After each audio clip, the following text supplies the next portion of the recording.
All right. Hello and welcome to Nerd Church Radio. I'm your host, Ben Dupay. Bradley Butan. Ariel Dupay. And, so I don't know if we're necessarily gonna keep Nerd Church Radio a strictly DC Comics thing anymore. I think a decision that we kind of made was like we are into a lot more than just DC Comics. I think Star Wars: The Last Jedi came out, and you know I think like all of us were pretty excited about it. You know, there's some things in the future like Ready Player One that I'm super excited for. Yeah. I mean, I read that book and I was just like, Such a good book. Yeah. I mean, I normally read a book in like it takes me like 2 or 3 months to get through a book, right. and I read that in like 4 days. So. Don't get hooked on the Song of Fire and Ice from George R. R. Martin. It's one of those reads where you read like a chapter and you're like, wait a second, I need to go back and reread like 3/4 of it. Yeah. It's such a hard read. Get the audiobooks. Yes, I've tried audiobooks before, and like I just can't get into them for some reason. Yeah. I don't know. I like actually. I can't even get into like the paperback or the books with the. Sorry, my cat's getting into trouble over here. So I can't even get into the tablet books either, like the Kindle stuff. Yeah. I have to read it on a paper, and I think a lot of that is like I read before I go to sleep sometimes, and screens will keep me awake. You know, so. Hold on. All right. So yeah, we I think what we decided is like NCR, you know, from the beginning, I think we wanted it to be more, and I think it's going to be more of an open thing where like we just we talk about whatever, you know, whatever's big that week, whatever we're into that week. Right. And when you talk about that, but we're Nerd Church Radio. When you talk about a church, you're going to get more than just one thing. So why as awesome as all of DC Comics is, you know, we need to talk some about Marvel, we need to talk some about Image, we need to talk some about the movies, we need to talk some about what are you a nerd for? Yeah, exactly. So I think we're kind of going to break that, and you know, I don't think any of the other hosts are aware of this yet either. They're probably going to see this episode pop up and be like, oh, okay. We're going to get a text from Travis like, hey, thanks for the heads up, man. So, Travis, you will always be the comic book. Yeah. Anytime there's a DC, like him and Noah are like the people we'll go to. But The Last Jedi can't. What are you? Are you like jamming to an invisible song here? Ariel's like dancing over here. Getting the Night of the Roxbury going on. Yeah. Jeez. So I'm excited. Yeah. So we just so The Last Jedi came out, and I'm sure you have 0 podcasts on your feed with The Last Jedi review on it. You know, zero. Like no one's talking about it. But you will now. Yeah. So we wanted to talk about it though, because there's a lot to talk about. It's obviously a huge deal. Probably going to be the highest grossing film of this year. I would venture. I read that it made $45 million Thursday night. Yeah, and it's polarizing too. Is one of the biggest things. Is like fans either love it or they hate it. Yeah, the color palettes in that movie was just. Oh yeah, it was. I think even the people who hate it have agreed that it's a beautiful movie. Yeah, I think it's Williams' best work too in the symphony too. Like John Williams. Yeah. You know, actually, I think as funny as it is, I think John Williams' best work was Episode 1. I think Duel of Fates. Like the Duel of Fates and the Imperial March. I mean, they're like in the Force theme. They're like the 3 most iconic parts of Star Wars. It's really too bad because like John, I feel like the height of his career was right when the prequels came out. Yeah, and he was making like really cool, interesting stuff. And yeah, I always love John Williams. Whatever he makes, I love. But we're hearing a lot of recycled things in The Last Jedi, and maybe a few like Rey's theme is pretty interesting. Yeah. But I haven't actually listened to it, just the soundtrack yet. To Last Jedi? Yeah. I haven't yet either. I'm still busy watching it. I've seen it twice now. Ariel's seen it twice. We're going again tonight. Yeah, we are, because the crew from Mayhem Comics, which is the comic shop I work at, they messaged me and were like, yeah, we're going, we're buying tickets. You know, so like I couldn't refuse a free ticket to The Last Jedi. So question. If I want to take my 5-year-old to this tonight, do you think I should wait, or do you think...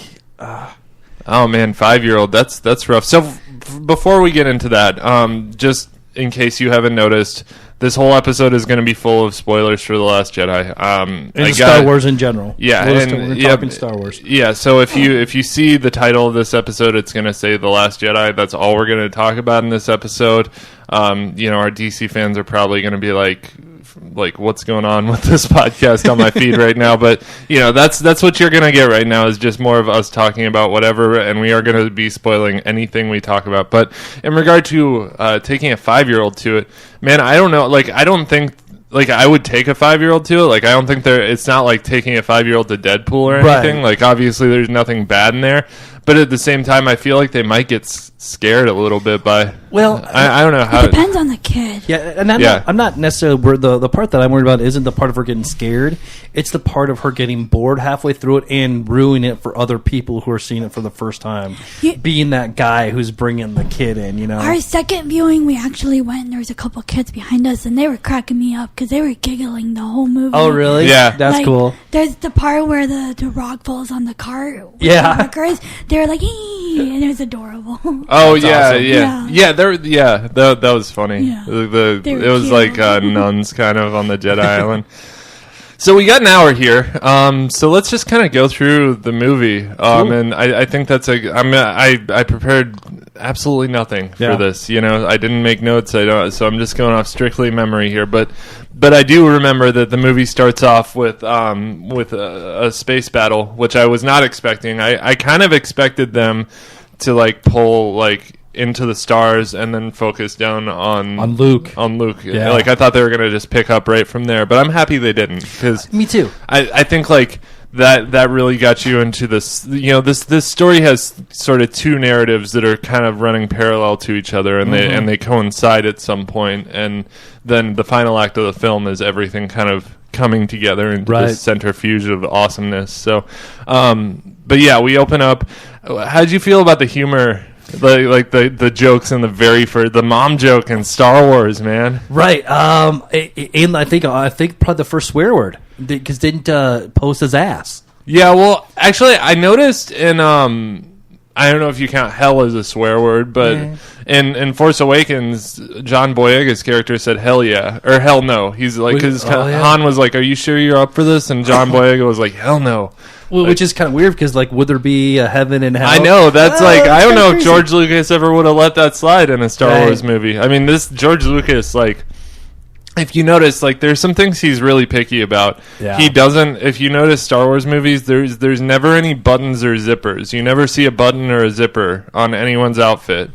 Huh. I guess I never noticed that. Yeah, but that was a thing he was picky about. He didn't want you to see buttons or zippers, which it's we don't have buttons or zippers in the Star Wars. Right? Who cares? But yeah, I mean, with that the starting out the Poe Dameron scene was pretty awesome, and it showed how awesome of a pilot he was. Yeah, or is. No, I love that. What I love his whole arc, because he's always the sacrificing bad boy who saves it. Yeah, and this movie he's you can't always do that. Yeah, I really like that. Yeah, he showed a lot of growth. Yeah, I mean, it's kind of almost like if you were to take Han Solo in Empire and then try and turn him into the head of the rebellion, and and sort of that sort of thing, because he is a very Han Solo character. He's a flyboy who trigger happy, just smart ass, does his own thing, but at this point the Resistance needs him. And man, oh man, did the Resistance get their ass kicked. I have never seen the good guys take a beating this bad in a movie before. Yeah. Holy shit, they got the hell kicked. I mean, and the way that they set the plot up was just beautiful. Just the First Order just bombarding them, and they have their shields going. You're like, what the hell? Yeah. I will say, the first time I watched it, I kept waiting. I was like, this is the beginning scene. Where's the rest of the movie? And it took me a while to be like, oh, this is the whole movie. Yeah. Yeah, man. I mean, the whole movie was this dogfight up in space, pretty much. I mean, of this race for the Resistance to get to this one base, and at the end they get to it, and it's then they're there. Nothing goes as planned. Yeah. So yeah, I mean, it was very much I don't know if a Star Wars movie has ever taken place in that short of an amount of time before. It was very. I mean, the whole film took place over 24 hours. It seemed like. Yeah. Which it had to be more than that because Rey's training was several days. See, that's where I got confused. Cause that's true. They kept saying we have 18 hours of fuel, we have 6 hours of fuel, but on the mountain, like it came night and day a couple times. Right. I don't know if unless Rey's journey was started before this all happened. The Resistance happened. Yeah, I think it did. Yeah, like I think there could have been some overlap there where Rey left and the rebels were like, packing shit up and getting ready for a couple days. Right. And then the First Order shows up on their doorstep a couple days later. By that point, all that shit with Rey has already gone down. Right. So, but we got some humor at the beginning of the film. Yeah. John. I mean, like the whole General Hux. I'm holding for General Hux. Can you hear me? This is General Hux. Yeah, he cracked me up, man. Yeah. Like that was like some British humor that I just thought was so great. I don't know, like that actor really kind of stood out for me in this film. I did notice though, like he grew sideburns like seemingly overnight. I don't think General Hux. Yeah, I don't think he had sideburns in The Force Awakens. I'll have to check that out again. I don't remember that either. Yeah, hold on, I'll look it up. I guess like General Hux, I don't care about. He's just a character to me. He's nothing. I know. I mean, I think they're kind of going for that Tarkin type character. There's like a brotherly rivalry going on between him and Kylo Ren. Not no more. Well, actually, I kind of thought about that a little bit, and I don't want to get ahead of ourselves on it, but like.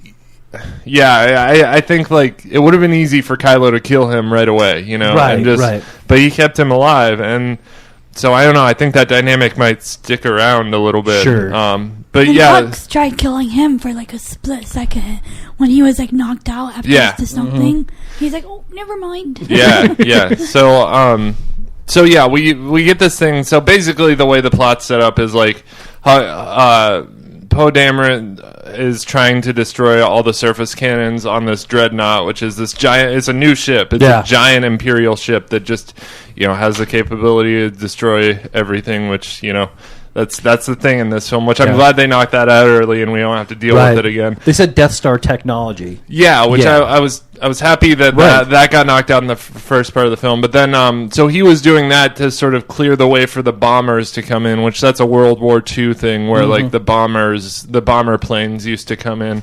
Yep. And George Lucas used that in his previous movies, I know. Yeah. And so only one of the bombers makes it through, and they destroy the dreadnought, but it's killed a ton of the Resistance pilots.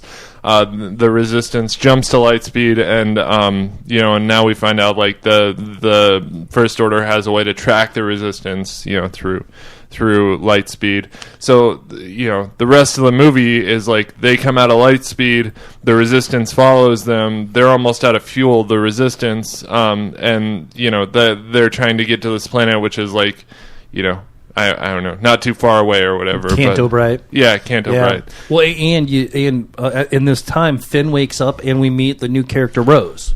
Yeah. It's important to note that the bomber that did make it is Rose's sister. Yeah. Yep. And we know this because she's holding a necklace when she's about to die. And she was also in Game of Thrones, the girl who died. Oh, really? Yeah, she was one of the Sand Snakes in Game of Thrones. It's too bad. She was a wasted. Because cool. she seemed cool. But it was important that she was died. in Force Awakens too. Was she? Oh, was she? Yeah. Was she a pilot? She's a pilot. In oh, Force cool. Awakens, I'll have to rewatch that. So yeah, that whole sequence set up the movie really well, I thought. We got like this thing with Princess Leia, like sort of smacking Poe Dameron, which it's funny. I read an article. They said that they had to do that scene like 5 times, and like every time she would smack him again and again, and it was like, man, Carrie, can you like try not to smack me so hard? But like, yeah, that was kind of funny. Yeah. And then we picked up where everyone wanted to leave off, and here's where a lot of fans have gotten upset is like the whole Rey cliffhanger. Literally. Yeah, literally. Luke just like throws the lightsaber over his shoulder, and like people are really upset about that, and I think it was like perfect. Me too. Me too. I agree, man. I mean, like because for 2 years, exactly 2 years, by the way, 2 years ago today, The Force Awakens opened. Oh, really? Yeah, so exactly 2 years today. But, like, so we've been wondering this. So, like, how is he going to act? He's like, and he just tosses over his shoulder. Yeah, and I think that's...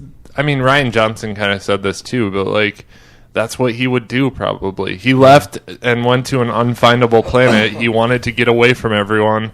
Like, what the hell did you think was going to happen? That I was going to, like, take this and immediately, like, go with you? Like, I removed myself from the equation. I don't want to be around this anymore. With my laser sword? Yeah. So I think that was a perfect reaction. And I think the training sequences we got on on Octu? Octu, yeah. I never remember the planet names. You know, I did have one not really disappointing, but a question about Rey's training and everything. Did she read the books? I don't think she did. No, I mean because she was all mad because like Luke wouldn't train her right away, and then she started training herself. But she obviously knew about those books that were there. Yeah, she might have read them a little bit or started them. I don't think she had enough time, because I do think the whole sequence with her and Luke probably lasted 3 to 5 days. I think is what I'm thinking. I'm looking at the same time that Luke and Yoda were together in Empire Strikes Back. Probably. See, I've heard fans say that they were together for months. Oh, really? And like, I don't know I don't know about that. And I don't think it matters really either. Right. I mean, you know, a lot of fans are like, I think at the end of the day, if they don't tell you something, it probably doesn't matter. And I think that's where a lot of fans get into trouble, is like trying to theorize about Snoke and trying to theorize about Rey's parents, and like they never brought up Rey's parents in the original. Well, they brought him up once, and they made it a point to say it doesn't matter. There's nothing back there for you. Yeah. You know, and that may be something to throw us off. But at the end of the day, I think if the filmmakers don't tell us something, like, it's not really important to the story. You know, I actually like that. This is what they were going for, that Rey's not related to Obi-Wan or Luke or anybody. Yeah. She's just her. She's herself, and she's learning to move forward. Now, there are some that say that this is yet another red herring, and that they will give us a big reveal of who Rey is in Episode 9. And I think that's kind of setting yourself up again to be disappointed with the movie. Yeah. And I think, like, if that is the direction they want to take it, of course I'll be ecstatic and I'll enjoy it, but I'm not going to go in expecting that, because I think that's very much a way to, like, just set yourself up for not liking the film, you know? Yeah. You should never go in expecting them to give you anything, you know? I think that Episode 9, and we can theorize about this here when we're done with Episode 8, but I think it's going to have enough questions to answer besides the Rey's parents. I think that's almost a dull point now. Yeah, I will say I read an article about Rian Johnson commented on Rey's parents, and he said, you know, I think that was a very important part of this narrative, was like, you come from nowhere, you're no one in this story, but you can be important. And that's very much linked in a thematic way to, you know, everyone else in Canto Bright, you know, who was no one, who are slaves that can raise up and become resistance fighters. The story is about nobodies becoming something and Luke raising... Skywalker in A New Hope. Well, yeah, I mean, he was like the chosen... Yeah, he was the chosen one. But I'm saying, like Anakin was a nobody, you know? Like, he was a slave. I mean, he was the chosen one, but, like... There's a theme here along all the Star Wars movies of, like, you know, everyday people rising up against the First Order or the Empire or the Sith or whoever the bad guys are at the time.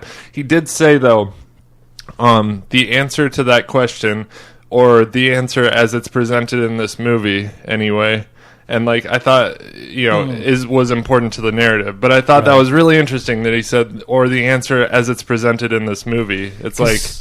What did JJ say? Didn't JJ? Yeah, and after Episode 7, JJ came out and said, like, we're going to answer Rey's parentage in a really big way. Like, that's going to be a big thing. I remember something like that. Yeah, that I remember that, something like that, too. So, I don't know, man. I think there are some hints that it could be kind of a red herring, and that, you know, we just heard that Kylo Ren told her that. You know, well, we never got names, too. I mean, maybe the names, maybe they might have been nobody, or maybe they were pretending to be nobody. Or maybe, you know, I mean, the list goes on and on. Yeah. Maybe she was given to the nobodies by someone else.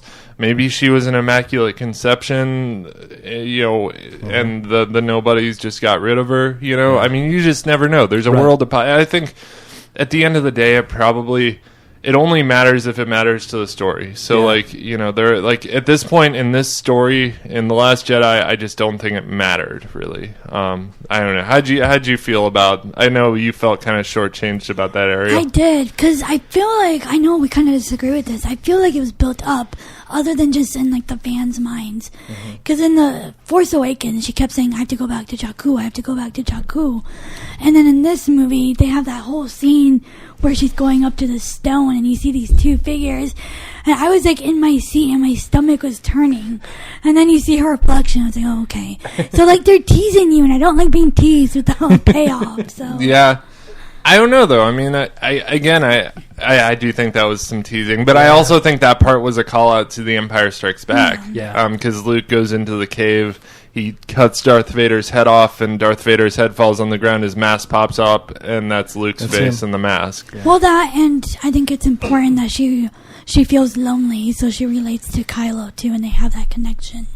Yeah, and I thought, man, those guys had some chemistry in this movie. They did. Yeah. That Adam Driver was fantastic in this movie. I think Kylo Ren's, like, I mean, he's up there with Darth Vader for me now. Like, there's a lot of people that would disagree. I know one friend of mine in particular that would disagree heavily because she loves Darth Vader. But like, but you know, I think like he just, they gave us his backstory in such a satisfying way. You know, it was like they showed us, you know, there's two sides to the story, and like there's maybe not necessarily, you know, a reason for, you know, but he's not just unhinged or a bad guy. He's you know, he's like, conflicted.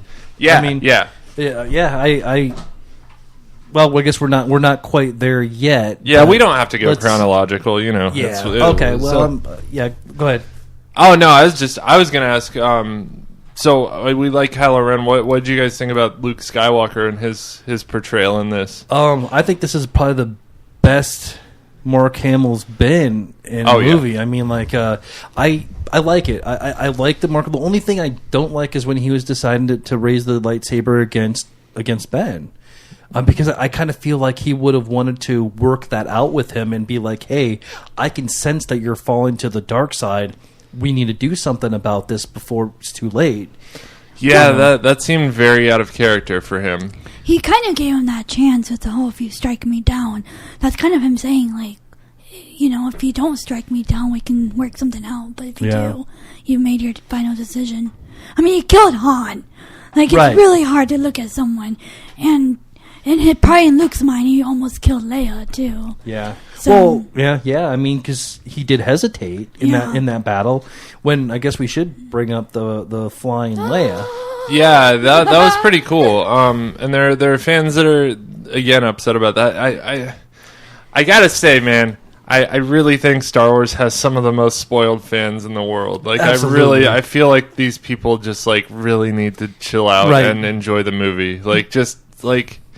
I don't know. Like they're so upset right now. Do you think that Luke, even though Leia did not become a Jedi, did not teach her how to use the Force? Yeah, well, I mean, and I think everyone, like, I've always wanted to see Leia use the Force in some way. I've always wanted that. Like, it's besides like calling out to it, you know. Yeah, exactly. Like, I've always wanted to see her show her use the Force, and that was a perfect way. You know, like no lightsabers, nothing, just use the Force to pull herself back into the airlock and make it. So yeah, I enjoyed that. The scene looked kind of weird because she was floating like a superhero almost, and it looked kind of weird. But I was so excited about seeing her use that power. That just like, who cares? Yeah, man, I thought it was beautiful. How did you think it looked? I loved it, man. I mean, because you could like see her body freezing and then almost starting to warm up through the Force, and then pushing herself back into the ship. It was almost like a Guardians of the Galaxy thing when Star-Lord was floating out in space. But I don't know, man. I think it was handled in such a way that it fit and it worked for me personally. And I think this film is full of things that you would never expect to see in a Star Wars movie. And I think that is in the spirit of what George Lucas wanted. Like, he didn't like The Force Awakens because it was just a rehash of the originals. Like, and I think The Last Jedi kind of took some risks and did some new things. And I think they probably knew that a lot of fans weren't going to like this because it's changed and it's new. Yeah.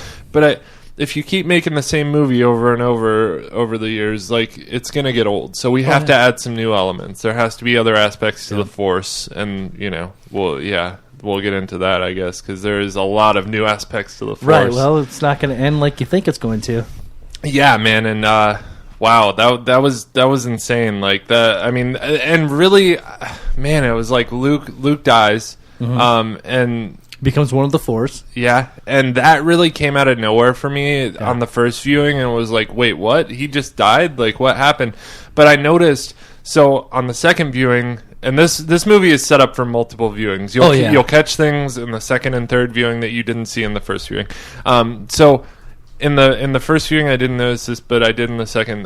When Kylo and Rey are connected at the very beginning of the film, Kylo says to her, wait, why is the Force connecting us right now? You're not doing this. The effort would kill you. Did you catch that? I did not catch that. Yeah, and so that sets up, like, Luke dying at the very end, because it's like the effort of doing that would literally kill you unless you're super powerful. Wow. Yeah, like, I was like, oh, man, that makes so much more sense now, because we were like, what? How did he die? Like, what did he die of? I was more like, geez, where did you get your hair cut? And who dyed your beard? Yeah, dyed your beard. I was thinking, like, how did that lightsaber get fixed? Because Kylo and Rey is like, he had his blue lightsaber. And where's the green lightsaber? Yeah. Like, you had your green lightsaber and you're going after Ben. Yeah, which I love seeing that back in action. That was pretty cool. But yeah, I mean, that answers the question of, like, how did he die or whatever, and like that. I think that was, and there are also other little clues, like when him and Kylo are kind of fighting, even though they never actually touch. They show little scenes of Kylo's feet moving on the ground, and you see the red underneath, and then they show scenes of Luke's feet moving on the ground, but you never see the red underneath. I didn't catch that either. I'll definitely be watching it again. Yeah, so there's just little brushes his shoulder off. There's nothing on there. Yeah, there's no dust on his shoulder. So I mean, there's just, and he probably presented the older form of himself that, like, Kylo and Leia would recognize and that we're used to. So. Yeah. Okay. It was so beautiful seeing them together, Luke and Leia. Oh yeah, like, yeah. I'm really happy they gave us that in this film, because knowing that Carrie Fisher passed away, it was like, man, we wouldn't have gotten that in the third one. So I'm happy we got that moment. No, yeah, me too. That the fight was awesome, and the trick. I mean, how much Kylo Ren has yet to learn. Yeah, I mean, I guess we didn't talk about Kylo killing Snoke yet. Yeah, and that was awesome. The way that he and Rey did that scene was just like, it was cool. I noticed again on the second viewing. I noticed this, but I didn't on the first. So Snoke can read, like, Kylo's every thought, and he's like, I can see Kylo right now turning his lightsaber to strike down his true enemy, and Kylo is turning his lightsaber in his hand, but at the same time he's doing the exact same thing with both lightsabers, so it'll fool Snoke. Yeah, he narrated so it's his like death. Yeah, so like he literally, like, I mean, that was just so cool the way they set that up, you know? Yeah. I mean, it was, I don't know, it was just perfect. And how do you guys feel about the fact that Snoke died and that's all she wrote on Snoke? Well, see, I had a huge problem with that at first. That was like, to me at the beginning, after my first film, I'm like, that was the biggest letdown of this movie because they did nothing with Snoke. He had a couple lines in Return or in Force Awakens, and then this one. And then you and I were talking, Ben, and then you kind of changed my mind on that because Snoke,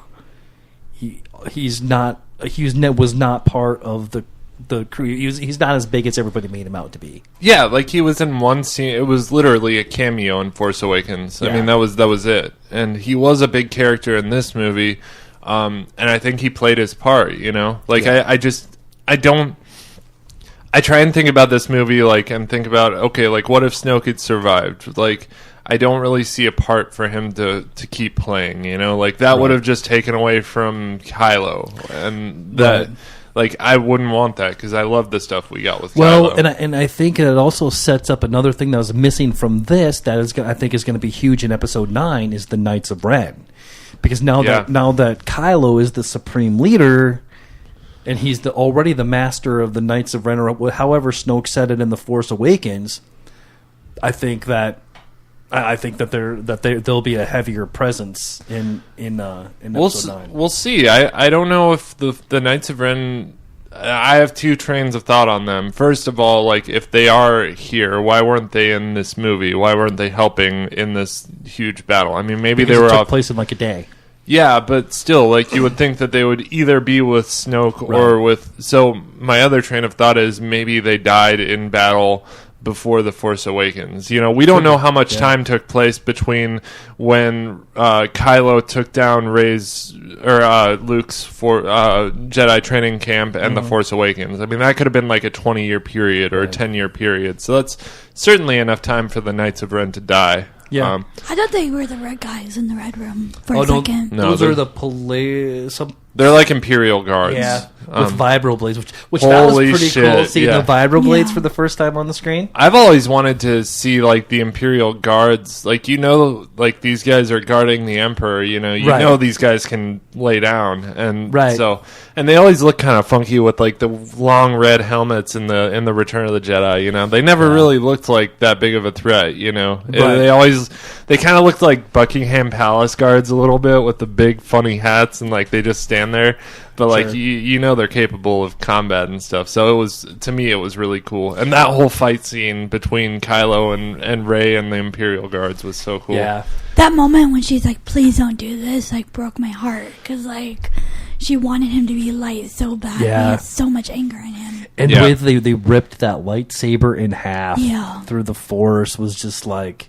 Yeah. Wow. But, you know, to me that was symbolic that the originals are truly over, you know. Yeah, I don't know. I feel like I thought that at first, but then I heard Luke say, like, I'm not the Last Jedi. There will be this. The war is just beginning. And she had that lightsaber at the end. So in my head, it's like I see her repairing that and fixing it. And I think she's going to build her own. Yeah, I don't know. With the kyber crystal that's in that. That would be cool too. Yeah. I mean, that would be really cool. So. Because I almost feel like she needs the bow staff lightsaber. Man, that would be pretty awesome to see her get a new type of saber. Yeah. That would be really cool. I want to, like, I've always heard people say Kylo's lightsaber was unfinished.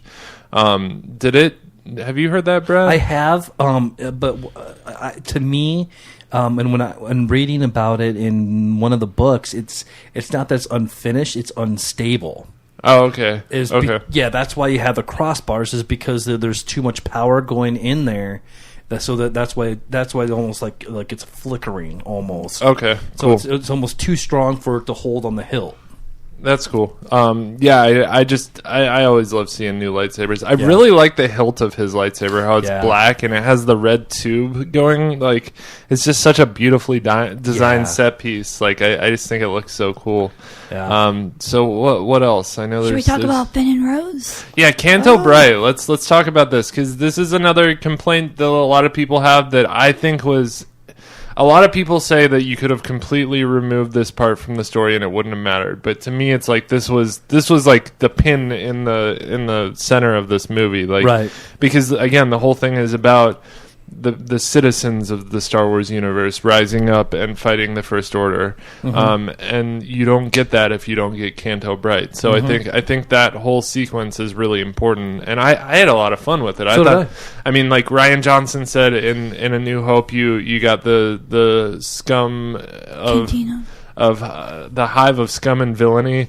In this movie, you're going to get the hive of the rich and powerful. So this was like the cantina of the rich and powerful. Oh, are you talking about the casino? Yeah. Oh, okay. Yeah, that's Canto Bright. Okay. Oh, I thought you were talking about the end scene. No, I'm talking about the casino world. Oh, did you see the cameo from Gareth Edwards, who was the director of Rogue One? I heard someone say that he was in it, but I didn't see it. Oh, he was in one of the trenches. And he came out, right? Yeah, he came out, and I forget what the line was. Somebody said a line to him right next to him, and he just had an expression. Oh, like when they tasted the salt, and they were like, "It's salt." Or is that what you're talking about? It might be the guy who gets out of the trench and looks through his binoculars with the long white hair. Yeah. Oh, that's Gareth Edwards? Yeah. Oh, really? Yeah. Oh, cool. Okay. You didn't recognize him?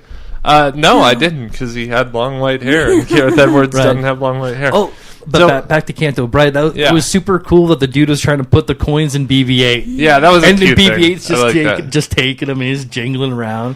So I want to start singing Jingle Bells with BB-8. So let's talk about the Harry Potter trio, the red-haired girl and the two little boys that are in the stables. Because I think, do you know who I'm talking about? Yeah, I know who you're talking about. They kind of seem like a Harry Potter trio, but right. I did like it a lot. But I can see maybe Rian Johnson like expanding on those three in his trilogy as grown-ups. You know, it just seems like too unique of a cat. Like it seems like they probably put a call out for a red-haired girl, and like those three kids look special in some ways. So I can see him like, you know, taking a trilogy on maybe like 20 years in the future when they're older, like a Force-using guy and two other people. I mean, or you could even just do one movie while they're kids or like teens, and then do the next in their 20s like and 30s. Like a prequel? Almost right? Yeah. That. Well, no, I mean, I think what Brad was saying was like you could do one, just have a lot of time between the three. No, you know? like what I'm talking about in the prequels. So Anakin's a child. And Okay, yeah. So I don't know. I'd be down with that though. Yeah. Totally. I mean, especially when the one kid pulled the broom up at the end. Yeah. That was cool. Yeah, you missed that on the first one. Oh, okay. Yeah, but that was cool. Yeah. I think there's definitely something to that, and a lot of people are like, you know, there are a few things like people think that maybe the Rey will train a bunch of new Jedi, and the new trilogy will take place like 10 years from now when she's trained a bunch of new Jedi. I don't think so. I don't know. I don't know about that. Sometimes she has. Yeah, because they have to explain Leia being gone. Well, to me, I think what I personally think makes sense for Episode 9 is 10 years. Yeah, I do. 10 years because then Kylo Ren can master what he masters, and he can rebuild the Empire because it's not the First Order anymore. Yeah. And at the same time, Rey can become a Jedi. And then even maybe have a couple followers or whatever, a couple other Jedi too, or trainees or whatever. Yeah. See, I agree, but I disagree, because I think something that would be really powerful, and it's kind of like Hunger Games. I hate to relate it to that.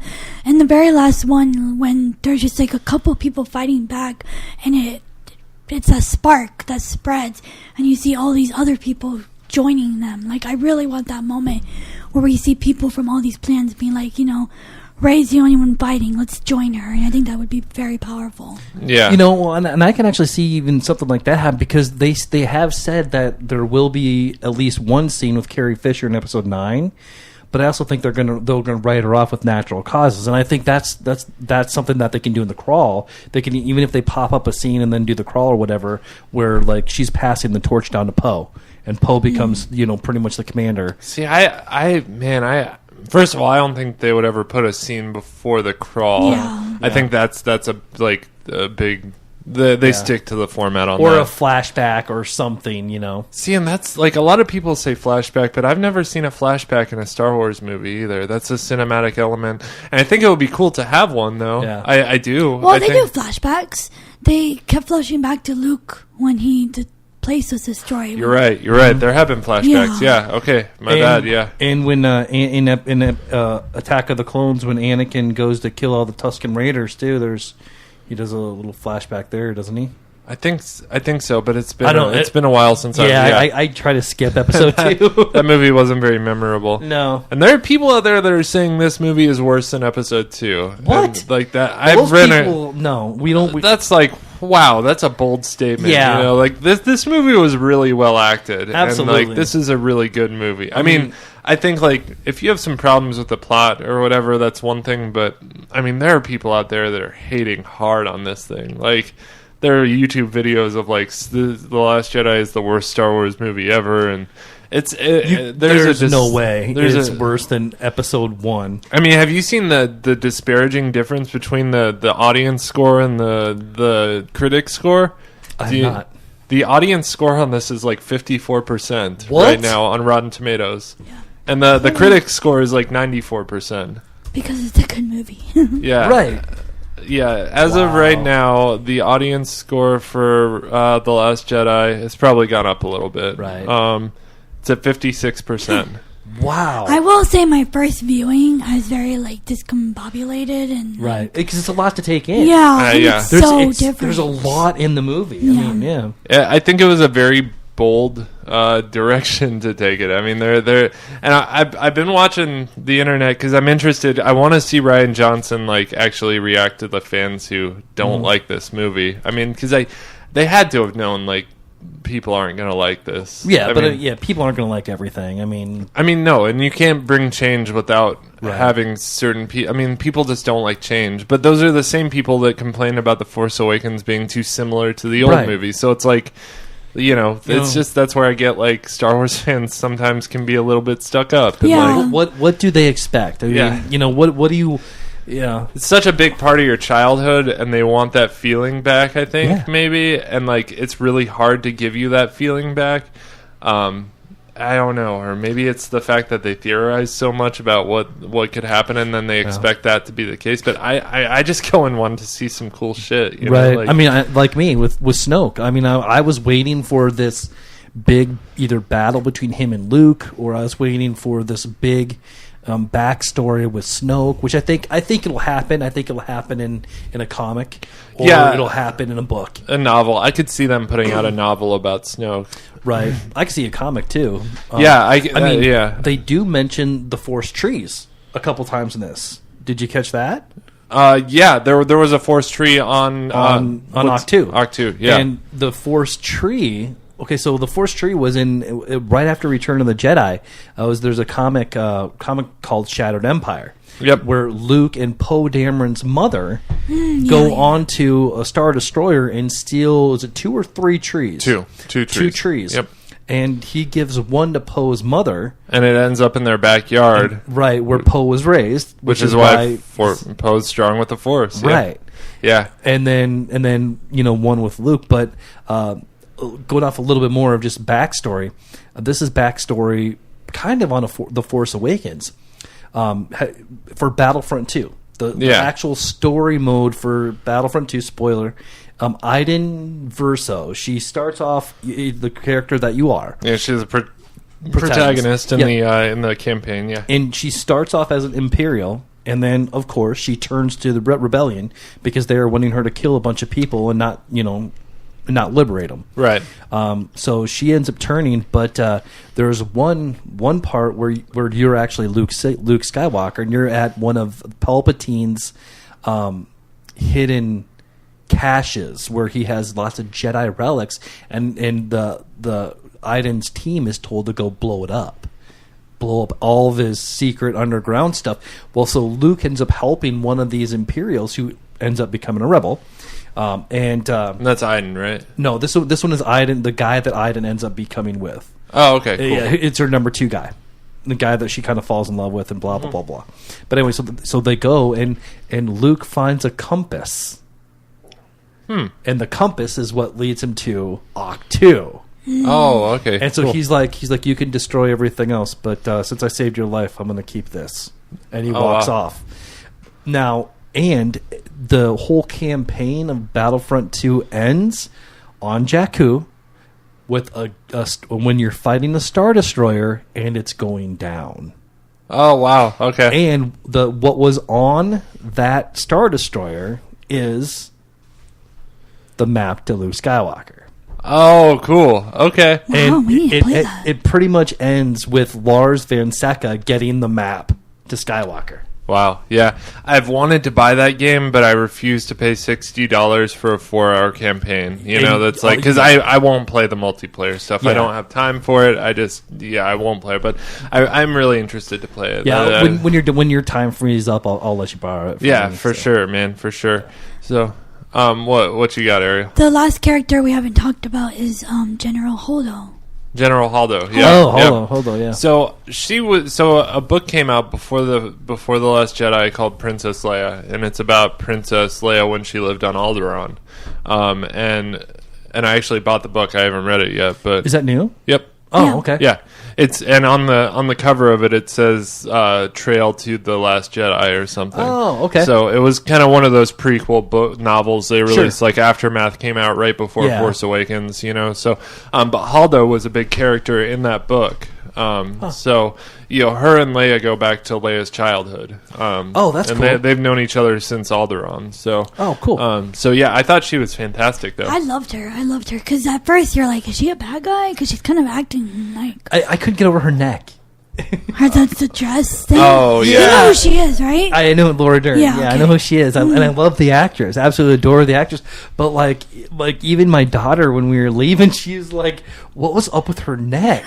Yeah, I think the dress that she had made her neck look like a freaking giraffe. yeah. Well, and she's a very tall, lanky very person too. So, no, I liked her. I thought the whole thing with her going full light speed into a Star Destroyer, that was freaking amazing. So cool, man. And like the way it went quiet when that Yes. happened, and you could just hear people in the crowd like, shit, like it's crazy. Like you just, it was so perfect, how it just went completely dead. My mind went back to A New Hope when Han was like, "You don't want us to go through a star or something." Yeah. And I'm like, wow, Yeah. holy cow. And it was just filmed so well. The effects were so Man. cool. I was a little sad she died because she's so awesome to Yeah. me. But her death was so perfect. Yeah. And since Carrie Fisher's dead, and they had ample time to kill her off in this movie, and they didn't, and you're just like, oh, how are you going to do? You could have done that there, and it would have been totally believable. She was so important. Yeah, she was very important to I wouldn't have changed it, honestly. I think it's better to pick up Last Jedi 10 years later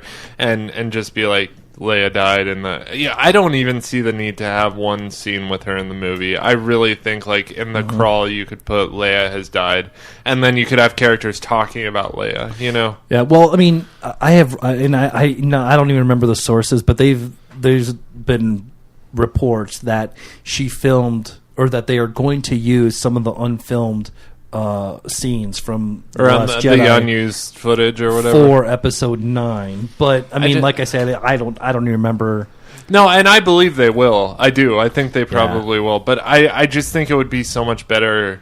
I don't know. I just don't see a need to have it in there. Yeah. I feel like they could just get by with putting Leia has died, and it'd be perfect. Yeah, I think that would be a great send off for Carrie Fisher in Star Wars too. Yeah, it would. Yeah, totally. I mean, I got everything I ever wanted from that character in this movie. Like, I wanted to see her use the Force. I wanted to reunite with Luke.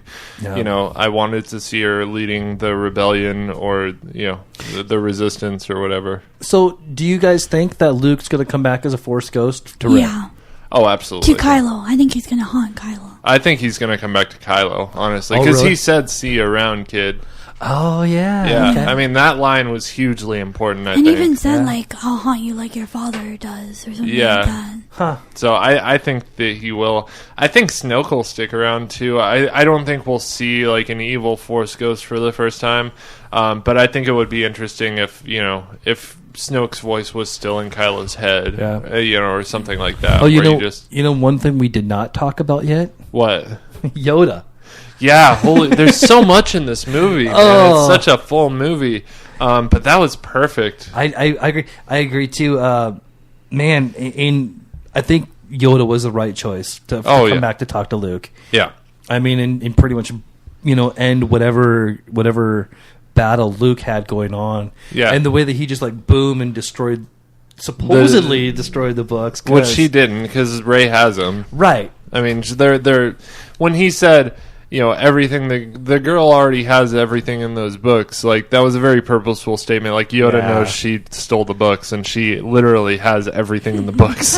She took them with her. I love Yoda. Yeah. I mean, I love getting the goofy, puppet Yoda. I love that we got his kick laugh, because I missed that when he, kicks his little right? feet. Yeah, that was awesome. Yeah. It was just such a great movie. I love the Yoda moment though, man. It was such a beautifully shot. I mean, there were so many cool scenes in it. Right. I mean, they're just really picturesque, beautiful shots. And the one thing that I it gave me goosebumps watching it was Luke's death. When he was looking out into the horizon, two suns. And it was the exact same way that we saw Luke for the first time, almost. Yeah, and it was so representative of that, which is just, man, I even get chills thinking about it now. Because they played that same theme too, that exact same theme. Yeah, they also used a ballad from that theme in The Force Awakens when Rey pulled the lightsaber out of the snow. Like, they played that same ballad for just a second, like right when she pulled it out of the snow. I don't know if that means anything or if it's, whatever. But it's funny. I was watching an interview with Mark Hamill, and he was talking about when he was reading the Force Awakens script, when the lightsaber starts shaking in the snow, Mark Hamill was like, "Oh, cool, this is when I come in, and I'm gonna pop up." And he's like, "Oh, nope, not me." yeah, he was, and he didn't agree with Rian Johnson on where Luke Skywalker was at. But I think they kind of worked through that or whatever. I think Mark Hamill probably was like, "Why won't you guys just talk to George Lucas about this?" But at the same time, I can see like George Lucas probably, if he came in to consult, he would probably want to change like everything. I could so see that. it would be really hard to, which sucks because like this is his universe. He create like people and Ariel and I talked about this the other day. I hate how everyone hates on Lucas. I don't hate it, man. Lucas was a visionary. He was, man. If it wasn't for George Lucas, then we would not be doing this podcast. Oh no, I know you don't hate on him. I'm just saying like there are a lot of people that do. He used to be viewed as the person who created Star Wars, and now people view him as the person who ruined Star Wars. And it's like, none of this would be here if it wasn't for, it's like, man, like just, and that's where like I think like again Star Wars fans are just like, man, chill out a little. Like we got some bad movies. Like I don't know. But I mean, a lot of the people that were kids when the prequels came out, I mean, they don't hate on Jar Jar. No, a lot of those kids like the prequels. And a lot of the kids that grow up now, that are like 10-year-olds now, are going to like, they're going to grow up thinking these are the best Star Wars films. Yeah. And that's what's so great about the franchise. Is like, it's just this generational thing where like, our generation, I think a lot of people hate the prequels, and I'm not a huge fan. But I can't say that I hate them. I can't stay away. I mean, there's like, as a storyteller, is there things that I would have probably done better? Absolutely, or not better, but have been different. Yeah, I think like it was very representative of the time that it was made too. I mean, effects weren't that good, but George Lucas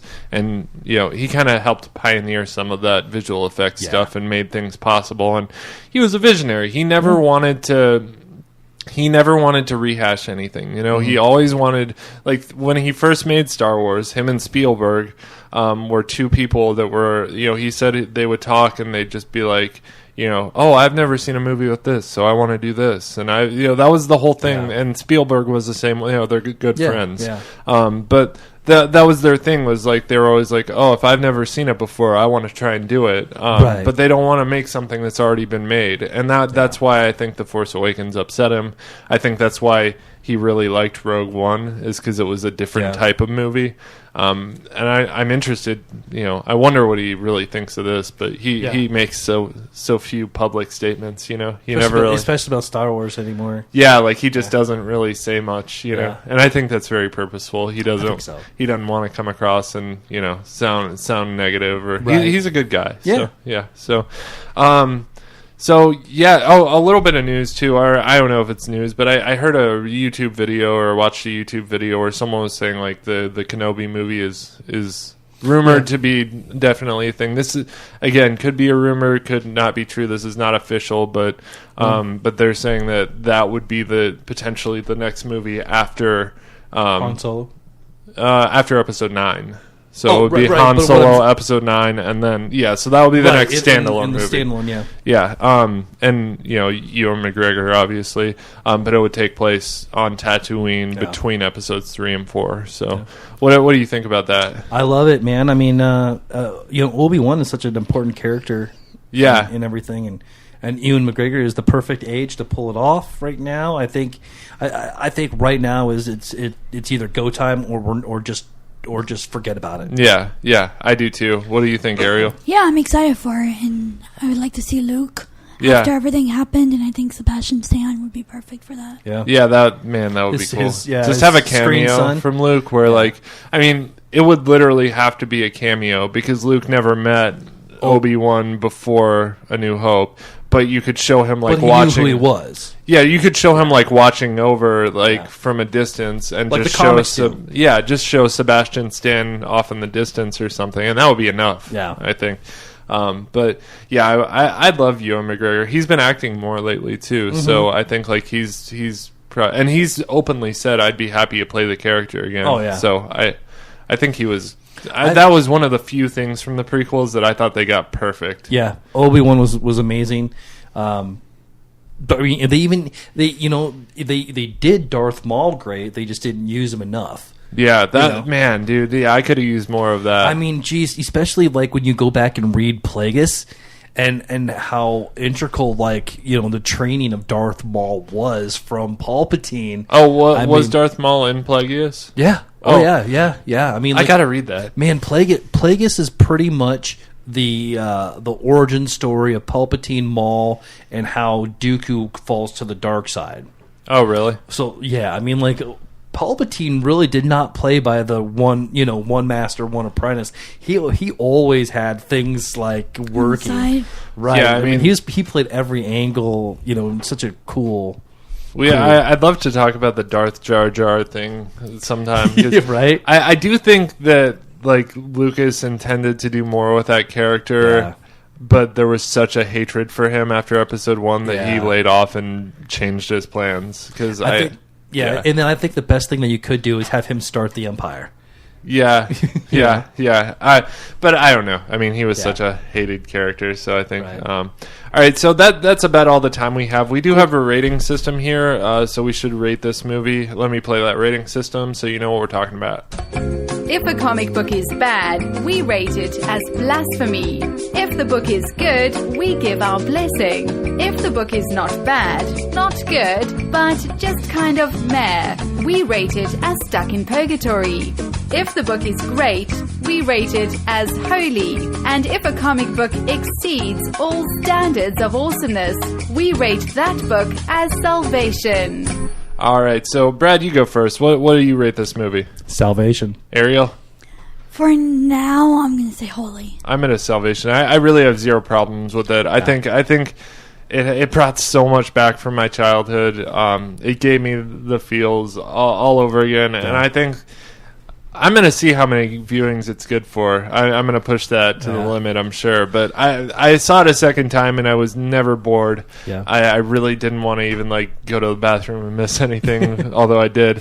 But I'm seeing it for a third time today. Yeah. So I think it's a perfect installment in the Star Wars universe, and I commend Rian Johnson for doing such an amazing job. I can't wait to see what he does with future movies. So... All right, cool. That's all we got this week. Thanks for listening, everyone. As always, if you want to find us online, we're at Nerd Church Radio on the internet, on Facebook, social media, all that, even though we aren't really posting that much anymore because That'll change soon. We are busy. Yeah, we'll be back heavier in February and reading DC Comics and stuff. I do know that Watchmen #2. Doomsday Clock #2 comes out in a week, I think. Does it? So okay, cool. We'll probably talk about it in 2 weeks. Cool. A week after it comes out so we can analyze it and stuff. Awesome.